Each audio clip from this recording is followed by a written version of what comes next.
Very good morning to all of you, welcome to the bond study. पिछले turn पे मैंने आप लोगों के साथ डिस्कस कर लिया था कि डाइजेस्टिव ग्लैंड्स किस तरीके से डिस्कस करने वाला था मैं कि डाइजेस्टिव ग्लैंड्स किस तरीके से वर्क करते हैं, और उसी के रिगार्डिंगली मैं आज आप लोगों को सारी की सारी चीज़ बता रहा हूँ। ठीक है, देखो हमारे बॉडीज़ के अंदर बहुत सारे ग्लैंड रहते हैं साहब, बहुत सारे ग्लैंड्स हमारी बॉडी के अंदर रहते हैं, लेकिन उन ग्लैंड में से कुछ ग्लैंड एंडोक्राइन होते हैं एंड कुछ ग्लैंड्स जो है वो एक्सोक्राइन होते हैं। ठीक है, एंडोक्राइन कौन से ग्लैंड होते हैं और एक्सोक्राइन कौन से ग्लैंड होते हैं, इस सब में अभी हमको नहीं जाना है। कंट्रोल एंड कोऑर्डिनेशन नाम का एक चैप्टर है जिसके अंदर हम endocrine glands and the exocrine glands पढ़ेंगे, और शायद वो चैप्टर मैं आप लोगों के साथ पहले भी डिस्कस कर चुका हूं एंट्रेंस के बिहाफ पे ही।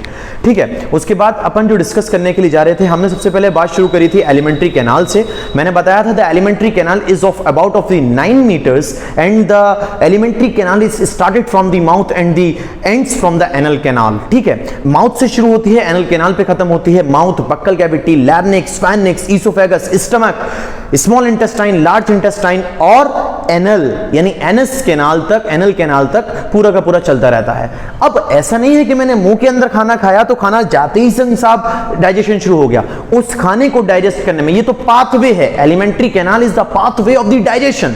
समझ में आ रही है बात? वो पाथवे है किस चीज का साहब, डाइजेशन का, कि अपन किस चीज के लिए डिस्क्राइब कर रहे हैं। लेकिन जो डाइजेशन को करा रहा है, डाइजेशन को कराने वाला कौन है?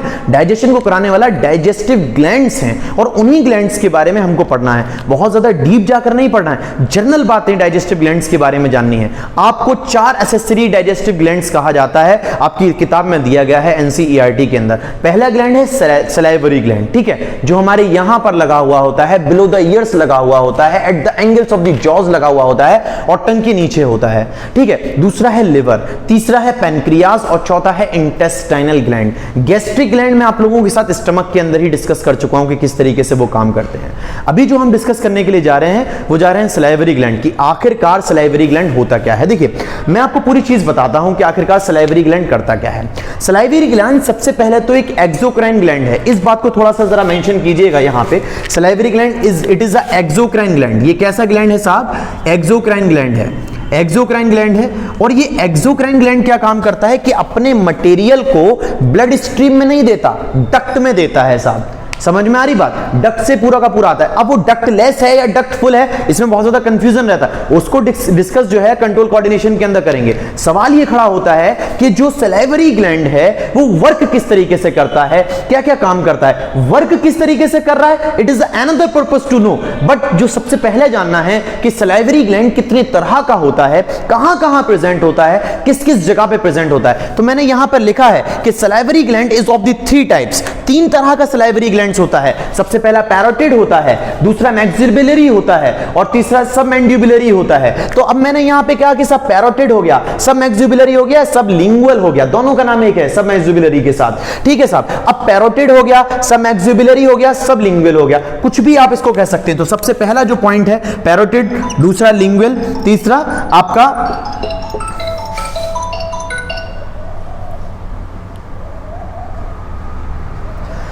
ठीक है। तो पैरोटिड हो गया, सब मैक्सिलरी हो गया, सब लिंगुअल हो गया। अब पैरोटिड कहां है? बिलो द ईयर्स, इस जगह पे, यहां पे, इस जगह पे ये प्रेजेंट होता है। आपने कभी कभी किसी चाइनीज मूवीज के अंदर देखा होगा कि वो यहां पर हाथ रखता है, दोनों को घुमा देता है, ठीक है, तो इंसान एकदम बेहोश हो जाता है।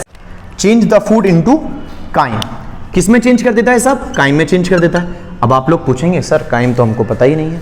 चबा हुआ खाना जिसके अंदर सलाइवा मौजूद हो उसको काइम बोलते हैं, और जब काइम यहां से नीचे उतर जाए, लैरिंक्स को पार कर जाए, ईसोफेगस के अंदर पहुंच जाए, और फिर वो पेट के अंदर आए, तो यही काइम को अपन बोलस कहने लगते हैं। क्या कहने लगते हैं साहब? बोलस कहने लगते हैं। समझ में आ रही है बात? सेकंड चीज बताता हूं। सबसे पहला फंक्शन क्या कि फूड को चेंज करता है काइम में, ठीक। उसके बाद बताता हूं क्या देता है, लुब्रिकेंसी प्रोवाइड करता है हमको। क्या देता है? लुब्रिकेंसी देता है, लुब्रिकेंसी प्रोवाइड करता है, ठीक है, लुब्रिकेंसी प्रोवाइड करता है। तीसरा क्या काम करता है, ये जो मैंने बताया है आपको, लाइसोसोम्स, ठीक है, तो ये क्या काम करते हैं, lysosomes kills the minor bacterias या माइनर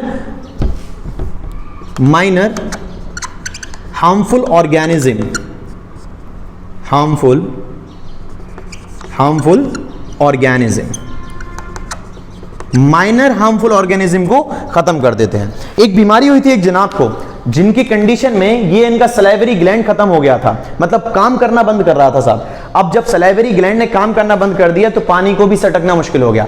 अगर सलाइवरी ग्लैंड अपना सलाइवा सीक्रेट नहीं करेगा तो उस कंडीशन में हम कुछ नहीं सटक सकते। कुछ सटकने की तो बहुत दूर की बात है, मुंह के अंदर चला भी नहीं सकते। सब कुछ with the help of the friction पूरा का पूरा मुंह छिल सकता है साहब उस जगह से। यही वजह होती है कि जब कभी भी आप सुपारी खाते हैं तो सुपारी खाने से जो the rate of the saliva is decrease because the peppermint is effected to the saliva, उसको डिक्रीज कर देता है, जिसकी वजह से सलाइवा कम हो जाता है और सुपारी के दाने गाल के यानी बक्कल कैविटी के साथ फ्रिक्ट कर कर क्या काम करना शुरू कर देते हैं, सलाइवा की इंटेंसिटी को, सलाइवा की जो वर्किंग पावर है उसको कम करके गाल को छील देते हैं, जिसको कहते हैं कि मुंह हमारा छिल चुका है साहब। ये पूरी की पूरी कंडीशन होती है। म्यूकस आप लोग जानते हैं, वाटर का सारा उपयोग आपको मालूम है कि साहब किस तरीके से होता है। अगर कोई भी इन फ्यूचर आपसे आकर पूछता है, इससे ज्यादा कोई सवाल नहीं पूछा जाएगा। सलाइवा से आज तक मैंने तो कोई सवाल आते हुए नहीं देखा है साहब। जनरली मैंने एक बात बता दी है, इससे ज्यादा ना कोई सवाल पूछा जा सकता है ना आपके लेवल पर है। बहुत बड़े लेवल से मैंने ये सारी चीजें समझा दी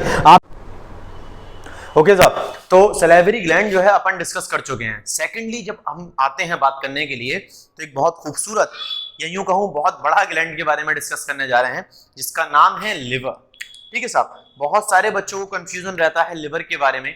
ठीक है, डायग्रामेटिकली लिवर आपसे 11th एंट्रेंस के बिहाफ पे कभी कुछ नहीं पूछता है, ठीक है ना साहब। लेकिन लिवर के बहुत सारे क्वेश्चंस आपसे पूछे जा चुके हैं पिछले सालों में कि आखिरकार लिवर क्या है, कहां लाई करता है, कैसा होता है, क्या फंक्शन होते हैं, कितना काम करता है, कितना काम करता है, क्या क्या उसका एक्सेसिबल क्राइटेरिया है, वो सारी चीजें मैं बताऊंगा। अब देखो बात आती है लिवर पे। सबसे पहली चीज बताता हूं, liver is a endocrine gland. सबसे पहले तो एक बात दिमाग में रखिएगा साहब कि लिवर कैसा ग्लैंड है, एंडोक्राइन ग्लैंड है। ठीक है साहब, कैसा ग्लैंड है, एंडोक्राइन ग्लैंड है। It is an endocrine gland, एक एंडोक्राइन ग्लैंड है सबसे पहली चीज। ठीक है, उसके बाद अगर मैं फर्दर आप लोगों को बताऊं कि एंडोक्राइन ग्लैंड तो है लेकिन उसके बाद क्या है मैं बताता हूं। हमारी बॉडी का अगर सबसे बड़ा यानी लार्जेस्ट एंडोक्राइन ग्लैंड कौन है, लिवर है साहब। ठीक है, इसका वेट अबाउट 1.5 केजी होता है। कितना होता है साहब, 1.5 केजी होता है। 1.5 केजी वेट है और ये जो वेट है ना 1.5 केजी, ये 60 केजी आदमी का मतलब एक 60 किलो के आदमी का 40वां हिस्सा होता है। मतलब कि एक 60 किलो के आदमी के 40 हिस्से आप कर दें, उसमें से एक हिस्सा जो निकलेगा वो लिवर के वेट के बराबर होगा साहब। समझ में आ रही है बात की नहीं आ रही है? तो इसीलिए कहते हैं कि ये कितना होता है साहब, 1/40 होता है of body weight, of body, या जनरली आप इसको याद रखिएगा इसी तरीके से मैं लिख देता हूं कि 1/40 रहता है उस जगह से। ठीक है, लिवर के अंदर ज्यादा कुछ नहीं पड़ना है। लिवर के अंदर एक थैली लगी हुई होती है, एक पाउच लगा हुआ होता है, उस पाउच का नाम है गॉल ब्लैडर। अब ये गॉल ब्लैडर क्या चीज है, गॉल ब्लैडर येलो कलर का एक पाउच है जो लिवर के राइट डॉर्सल साइड पर प्रेजेंट है। लिवर के बाद दो लोब्स होते हैं, अगर आप लोग मुझे देख पा रहे हैं तो ये देखिए यहां से लिवर इस तरीके से निकल कर आ रहा है। This is called the right lobe and this is called the left lobe and the mid portal. इस जगह पे इस मिड पोर्टल पर गॉल ब्लैडर लगा हुआ होता है। और ये गॉल ब्लैडर क्या काम करता है, गॉल ब्लैडर काम करता है, लिवर एक एंजाइम, लिवर एक आपका एक मटेरियल निकालता है, एक फ्लूइड निकालता है। ठीक है, एक जूस सीक्रेट करता है, उस जूस का नाम है बाइल जूस। यहां पे मैंने हाईलाइट एंड मेंशनेबल दिया है कि liver has a gall bladder. Liver के पास क्या है, गॉल ब्लैडर है। जामिया के एग्जाम की जब स्टडी किया था तो आई थिंक सो 2004 में या 2005 में ये सवाल पूछा गया था कि भाई जो स्टोर है बाइल जूस का वो कहां होता है, तो बाइल जूस का जो स्टोर है वो लिवर के अंदर होता है कि the bile juice is store into the liver. Liver के अंदर स्टोर होता है। अब मेरी बात को सुनिए साहब कि मैं आपको बताना क्या चाह रहा हूं। मैं आपको बता रहा हूं कि लिवर का क्या काम है। देखिए लिवर का काम क्या है, फंक्शंस ऑफ द लिवर। सबसे पहले मैंने लिखवाया storage of the glycogen. Glycogen it is a type of the sugar. ये क्या है, एक शुगर का टाइप है। या यूं कीजिए, ये जनरली सिर्फ इसको ध्यान रखो कि ग्लाइकोजन को स्टोर करता है। Formation of the urea. अब यूरिया कब बनता है हमारी बॉडी के अंदर, urea it is a harmful material. Harmful material है तो भाई साहब एक बात बताइए, आपके दिमाग में एक सवाल खड़ा होगा, एक बात बताइए, हार्मफुल मटेरियल है तो यूरिया बना क्यों रहा है, यूरिया बना नहीं रहा है साहब। ठीक है, हार्मफुल मटेरियल है तो क्यों कर रहा है। ठीक है, मैं बताता हूं हार्मफुल मटेरियल है जब आप कुछ भी खाते हैं खाने के बाद nitrogen type of the oxygen, nitrogen type of the जो कंपाउंड है वो बॉडी के अंदर रिलीज होते हैं, वो जाकर क्या बनाते हैं, यूरिया का फॉर्मेशन करते हैं। उस यूरिया को फिल्टर्ड करता है ये, और फिल्टर करके किडनी तक पहुंचाता है, किडनी फिर उसको अल्ट्रा फिल्ट्रेट करती है, तब पेशाब को देती है, तब यूरिन को देती है। बात यहां तक क्लियर ही होगी कि फॉर्मेशन ऑफ द यूरिया। उसके बाद क्या, स्टोरेज ऑफ द आयरन। अब आपने देखा होगा कि जो आयरन है वो कहां स्टोर रहता है, दो फॉर्म में स्टोर रहता है। एक तो फॉर्म में किस फॉर्म में स्टोर रहता है कि आपने एक वर्ड पढ़ा होगा जिसको अपन कहते हैं हीमोग्लोबिन, ठीक है, किसको क्या कहते हैं, हीमोग्लोबिन। एक तो यहां पे रहता है हीम का मतलब ही आयरन होता है, ठीक है। एक तो ब्लड के अंदर हमारे स्टोर रहता है, सब ब्लड के अंदर स्टोर है इस जगह पे, ठीक है, ब्लड के अंदर स्टोर है। और दूसरा जो आयरन स्टोर रहता है वो लिवर के अंदर स्टोर रहता है। तो अगर कोई भी आपसे आके ये सवाल पूछता है कि भाई एक बात ये बताइए कि आयरन कहां कहां स्टोर रहता है, तो iron is the store only the two forms, only in the two forms in our body। सबसे पहला हीमोग्लोबिन के अंदर, as in hemoglobin into the blood and as in the iron enzyme into the liver। समझ में आ रही है बात कि नहीं आ रही है। उसके बाद अगर मैं आपको बताऊं तो ये विटामिन जितने भी होते हैं वो सब लिवर के अंदर रहते हैं जाके, ठीक है। ये विटामिन डी का नाम आपने सबसे ज्यादा सुना है। एक चीज बताता हूं विटामिन डी के बारे में। विटामिन डी हमारी बॉडी में, आप कितने ही विटामिन डी की टैबलेट ले लीजिए, विटामिन डी रिच फूड खा लीजिए, अगर आपका लिवर प्रॉपर फंक्शन नहीं कर रहा है तो विटामिन डी आपकी बॉडी में डाइजेस्ट नहीं होगा, बिकॉज विटामिन डी हमारी बॉडी के लिए इनएक्टिव है।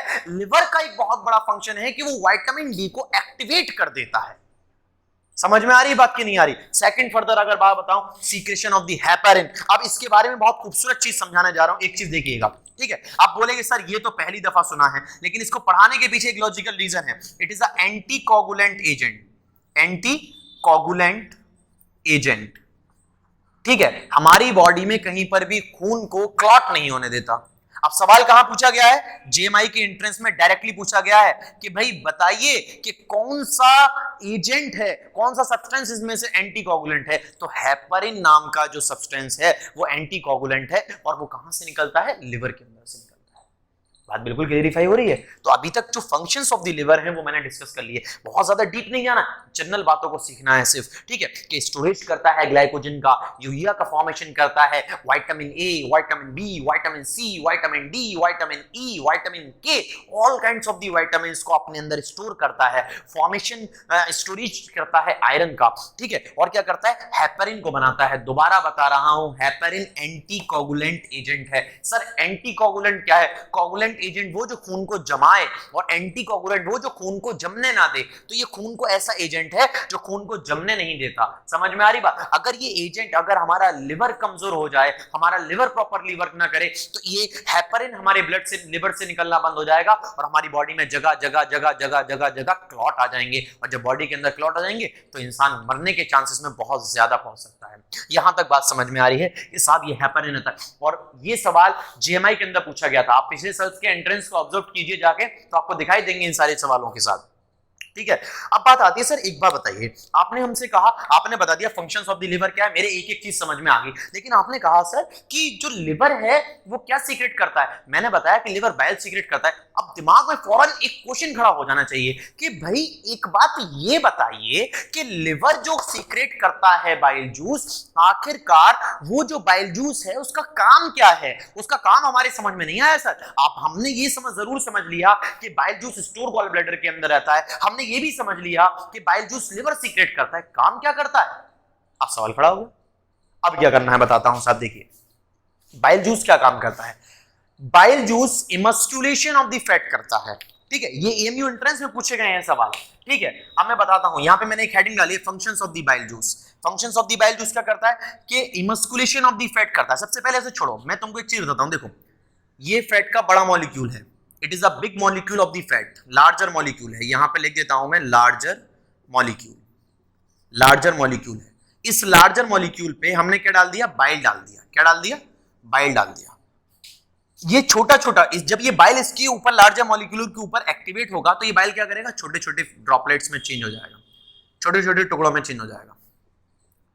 और जरा चलिए मेरे साथ फर्स्ट लेक्चर पर, मैं आपको बताता हूं कि फर्स्ट लेक्चर में मैंने डाइजेशन की डेफिनेशन ही जनरल ये बताई थी। क्या बताई थी? कि जो डाइजेशन होता है वो क्या काम करता है। डाइजेशन कहता क्या है कि the changing of the complex food material into the simplest food material. जब कॉम्प्लेक्स सिंपलेस्ट में चेंज हो रहा है तो लार्जर भी तो स्मॉलर में चेंज होगा कि नहीं होगा? नहीं आ रही बात समझ में? मेरी बात को सुनो दोबारा से। लार्जर मॉलिक्यूल है, हमारी बॉडी बड़े बड़े मॉलिक्यूल को एग्जिस्ट नहीं करने देती अपनी बॉडी के अंदर, बहुत छोटे छोटे मॉलिक्यूल को, क्योंकि हम बने ही बहुत छोटे मॉलिक्यूल से हैं, जिसको बायोकेमिस्ट्री कहा जाता है। अगर तुम सेल के अंदर जाओ और सेल को भी अगर अंदर जाकर देखो ना, तो हम सेल से नहीं बने, हम रियलिटी के अंदर जो केमिस्ट्री कहती है कि हम उससे आपका सॉलिड, लिक्विड और गैसेस से मिलकर बने हुए हैं। समझ में आ रही बात? हम एलिमेंट से मिलकर बने हुए हैं। यहां तक बात क्लियर हो रही है। तो लार्जर फैट मॉलिक्यूल चेंज हो जाते हैं बाइल के एक्शन से छोटे छोटे फैट मॉलिक्यूल में, और इसी को हम एक स्पेशल नेम देते हैं जिसका नाम होता है इमस्क्यूलेशन ऑफ फैट। इमस्क्यूलेशन। समझ में आ रही है बात की नहीं आ रही है? ठीक है, अब अच्छा सुनो, अगर अब तुम्हारे पास आया कोई, अब जनरली मेरी बात को सुनो, बहुत ज्यादा समझा दिया हूं, ठीक है। अब तुम्हारे पास आता है कोई और आकर तुमसे पूछता है सर इमस्क्यूलेशन ऑफ द फैट क्या होता है या बाइल का क्या काम होता है, तो तुम कहोगे बाइल का काम इमस्क्यूलेशन ऑफ द फैट होता है। अब वो बोले इमस्क्यूलेशन ये क्या चीज होती है? ठीक है, तो तुम मुझसे बताओगे कि जो लार्जर हमारे बॉडी के अंदर फैट मॉलिक्यूल जाते हैं उनको तोड़ के छोटे छोटे फैट मॉलिक्यूल के अंदर चेंज कर देता है। इसी का काम जो है वो एक्चुअली हम अब क्या कहते हैं उसको, हम उसको इमस्क्यूलेशन ऑफ द फैट कहते हैं। यहां तक बात क्लेरिफाई होगी। अब एक चीज समझो, तुम्हारे पेट के अंदर मैंने तुमको बताया था कि गैस्ट्रिक ग्लैंड HCl नामक एक कंपाउंड को, HCl नामक एसिड को रिलीज करते हैं, ठीक है, जो क्या करता है, किल्स ऑफ द बैक्टीरिया करता है, और हमारे फूड का, हमारे बोलस का, हमारे काइंड का जो नेचर है वो एसिडिक कर देता है। कैसा कर देता है? एसिडिक कर देता है। यानी हमारा खाना एसिडिक हो गया, लेकिन अब हमारा खाना कहां जाएगा? स्टमक से। मैंने बताया था ना, पाथवे जरा ध्यान करो, mouth, buccal cavity, larynx, pharynx, oesophagus, stomach. Stomach से कहां? Small intestine. स्मॉल इंटेस्टाइन कहती है नहीं, मैं तुझको नहीं ले सकती, जब तक तू एसिडिक है मैं अपने अंदर नहीं लेने दूंगी, जब तक एसिडिक अपने अंदर नहीं लेने दूंगी। तो फिर ये मदद मांगता है लिवर से, और लिवर कहता है कि भाई कैसे भी कर, कुछ भी कर, मुझे एसिडिक से बेसिक कर दे, वरना स्मॉल इंटेस्टाइन अपने अंदर परमिट नहीं कर रही है। तो फिर ये आता है, ये बाइल जूस आता है और एसिडिक काइंड को, यानी एसिडिक बोलस को, जो एसिडिक खाना होता है, उसको किस में चेंज कर देता है? बेसिक के अंदर चेंज कर देता है, ठीक है। और एक साल्ट के जरिए करता है, जिस साल्ट का नाम होता है NaOHPO4। समझ आ रही है साहब? ठीक है साहब, इस साल्ट के जरिए किसमें चेंज हो जाता है? बेसिक काइंड के अंदर चेंज हो जाता है। इसकी जगह क्या है? एसिडिक काइंड कहां पे होता है? स्टमक के अंदर होता है, ठीक है, स्टमक के अंदर होता है। और बेसिक जाने कहां, बेसिक किस फॉर्म में पहुंचता है? इंटेस्टाइन के अंदर पहुंचता है, इंटेस्टाइन के अंदर पहुंचता है। अब इंटेस्टाइन कौन सी? स्मॉल इंटेस्टाइन के अंदर पहुंचता है। तो दो मेजर, बहुत ज्यादा वर्क हैं, दो मेजर वर्क। सबसे पहला काम कौन सा है? सबसे पहला काम है कि लार्जर फैट ग्लोब्यूल्स जो हैं वो चेंज हो जाते हैं किसके अंदर? स्मॉलर फैट मॉलिक्यूल्स के अंदर, और वो फिर एसिडिक चेंज हो जाता है बेसिक के अंदर with the actions of the bile juice. यही पूरा का पूरा लिवर है। इससे ज्यादा मैं गारंटी देता हूं, अलीगढ़ मुस्लिम यूनिवर्सिटी के एंट्रेंस में इससे ज्यादा अगर लिवर से सवाल आ सकता है तो आप मेरे ऊपर क्लेम कर सकते हैं। इसके बाद अपन पढ़ेंगे पेनक्रियाज कि आखिरकार पेनक्रियाज होता क्या है। तो अपन डिस्कस कर चुके हैं सैलरी ग्लैंड, लिवर, और अब डिस्कस करने जा रहे हैं पेनक्रियाज। ज्यादा कुछ नहीं पढ़ना, कुछ भी नहीं पढ़ना, सिर्फ पेनक्रियाज में जनरली एक बात याद रखनी है कि it is the second largest gland. ये कैसा ग्लैंड है? Second largest gland of our body. हमारी बॉडी का सबसे सेकंड लार्जेस्ट ग्लैंड है लिवर के बाद, ठीक है। दो तरह के हार्मोन सीक्रेट करता है, इंसुलिन और glucagon. Insulin, glucagon, insulin, glucagon. अब देखना जरा मेरी बात, देखो ये मेंटेन करते हैं, ये जो हार्मोन करते हैं ना, ये क्या करते हैं? शुगर मेंटेन करते हैं, sugar maintaining of our body. वैसे हम ये सेकंड चैप्टर में पढ़ेंगे साहब, ठीक है, लेकिन फिर भी बता दे रहा हूं कि हमारी बॉडी की शुगर मेंटेनिंग करते हैं। इंसुलिन हमारी ब्लड शुगर लेवल को घटाता है और ग्लूकागन हमारी ब्लड शुगर लेवल को बढ़ाता है। जब इंसुलिन ज्यादा घटा देता है तो ग्लूकागन उसको बढ़ा देता है, और जब ग्लूकागन ज्यादा बढ़ा देता है तो इंसुलिन उसको घटा देता है। दोनों आपस में सिम्बायोटिक वर्क करते हैं, सिम्बायोटिक रेफरेंस के साथ वर्क करते हैं साहब, ठीक है। एक बढ़ाएगा दूसरा घटाएगा, दूसरा बढ़ाएगा पहला घटाएगा, इक्वल अमाउंट। पेनक्रियाज एक तो हार्मोन सीक्रेट करता है, दूसरा पेनक्रिएटिक जूस सीक्रेट करता है। इसमें कुछ नहीं करना, जनरली रट्टा लगा लेना है ऐसे। ट्रिप्सिन नामक एक एंजाइम वहां पे मौजूद होता है, पेनक्रिएटिक एमाइलेज वहां पे मौजूद होता है, और लाइपेज वहां पे मौजूद होता है। ट्रिप्सिन क्या काम, एक सेकंड रुक जाइए जरा। ट्रिप्सिन क्या काम करता है भाई? प्रोटीन को पेप्टाइड्स के अंदर चेंज करता है, पेनक्रिएटिक अमाइलेज जो है वो स्टार्च को माल्टोज के अंदर चेंज कर देता है और फैट को जो आपका लाइपेज है वो फैटी एसिड प्लस ग्लाइसरॉल के अंदर चेंज कर देता है, क्योंकि हमारी बॉडी में फैट इंटरनल वेस्कुलर सिस्टम में फैटी एसिड्स के तौर पर होता है, बाकी मसल्स में फैट के तौर पर होता है। जैसे कि किसी इंसान का पेट बहुत ज्यादा लटक जाता है। बस इतना ही पढ़ना है जनरली पेनक्रियास के बारे में। फर्दर अगर अपन डिस्कस करने के लिए जाएं तो बात आती है इंटेस्टाइनल जूस। ठीक, क्या होता है, क्या बॉडी होती है, क्या स्ट्रक्चर होता है, कुछ नहीं पढ़ना। बहुत बड़े लेवल के साथ बहुत सारी चीजें, सिर्फ इतनी बता रहा हूं साहब कि पेप्टाइड्स होती हैं। Peptides can be change into amino acids with the help of the erepsin. ठीक है, इंटेस्टाइनल जूस जो है वो 3 तरह का होता है साहब। इंटेस्टाइनल जूस जो है यहां से देख सकते हैं आप, first type, second type and third type, या यूं कहें कि इन तीनों को ही मिलाकर इंटेस्टाइनल जूस बोला जाता है। इंटेस्टाइनल जूस बोला जाता है। इरैप्सिन क्या काम करता है कि पेप्टाइड्स को चेंज कर देता है अमीनो एसिड्स के अंदर। माल्टोज क्या काम करता है, माल्टोज चेंज हो जाता है ग्लूकोज प्लस ग्लैक्टोज के अंदर। ये मेजरली जो सोर्स होता है इसका मिल्क होता है साहब। ठीक है साहब, ये क्या काम करता है कि मेल्टेज नाम का, मेल्टेज ध्यान रखना, मेल्टोज है ये, यहां दोबारा लिख देता हूं मैं, मेल्टोज है, ये एक शुगर है, ये एक एंजाइम है। ठीक है, ये एंजाइम क्या चेंज करता है, मेल्टोज को चेंज करता है ग्लूकोज प्लस ग्लैक्टोज के अंदर। उसके बाद आती है सक्रोज। सक्रोज भी एक शुगर है। ठीक है साहब, सक्रेज आके सक्रोज को चेंज कर देता है ग्लूकोज और फ्रक्टोज के अंदर। और फ्रक्टोज एक ऐसी शुगर है जो सिर्फ मेल बॉडी के अंदर पाई जाती है, फीमेल बॉडी के अंदर नहीं पाई जाती। ये बात ध्यान रखिए। खैर इतना ज्यादा आपको नहीं पढ़ना है, जनरली यहीं पे बात जो है डाइजेशन खत्म हो जाता है। Thank you very much for